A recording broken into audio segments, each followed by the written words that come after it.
Hello, j'espère que ça va. Dans cet épisode, on va parler du fait de se faire passer en priorité.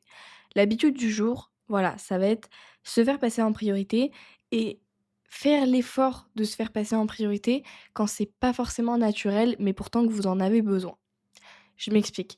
Souvent, là, dans la société actuelle, je trouve, autant sur les réseaux, c'est très, ça s'est beaucoup développé et d'ailleurs, je trouve que c'est une bonne chose que le développement personnel, que le fait de, bah, se faire passer en priorité justement, le self improvement, ça se soit beaucoup développé. Moi, je trouve que c'est super, mais autant j'ai l'impression que dans la vie de tous les jours, les gens, vont vite, vous trouver narcissique, égocentrique, égoïste et cetera, trop focalisé sur vous-même, alors qu'en fait, c'est normal. En fait, on est dans un corps, on a un esprit, c'est normal qu'on soit focalisé sur nous, sur notre évolution, sur notre développement, sur notre avancée dans la vie et même si évidemment les gens autour de nous comptent énormément, la personne qui reste la plus importante à la fin de la journée, ça reste nous. Et donc là, je vais pas vous parler trop développement personnel au sens propre, je vais plus vous donner des exemples dans la vie de tous les jours où je trouve qu'il faudrait se faire passer en priorité, mais que à cause des codes sociaux ou des choses du genre, on a peur et du coup, on le fait pas. Par exemple, je pense que ça nous est tous déjà arrivé, qu'on nous propose d'aller à une soirée, de sortir, d'aller à un événement, j'en sais rien. Bref, de faire quelque chose et en fait, on avait vraiment pas envie, mais on veut pas blesser, on veut pas d'embrouille, genre: «Mais pourquoi tu veux pas? Tu nous aimes moins» ou je sais pas quoi.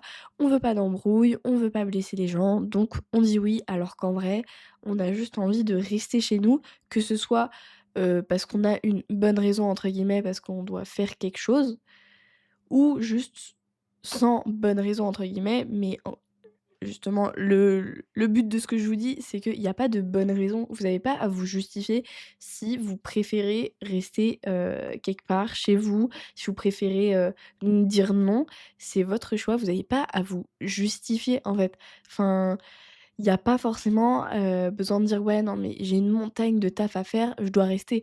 Non, si, la raison, c'est juste, «Écoute, là, franchement, j'ai pas envie», bah, c'est une raison, c'est une justification vraiment comme une autre. Il y a pas besoin d'avoir, des justificatifs là, pour dire, «Oui alors là, j'ai une bonne raison de ne pas venir». Non, vous avez pas envie de venir, vous venez pas, point. Et ça, c'est se faire passer en priorité et malheureusement, dans la vie de tous les jours, c'est vrai qu'on est, pas mal confronté à dire: «Bah oui, OK, vas-y», alors qu'en fait, on a juste envie de dire: «Non, laisse-moi tranquille», tu vois?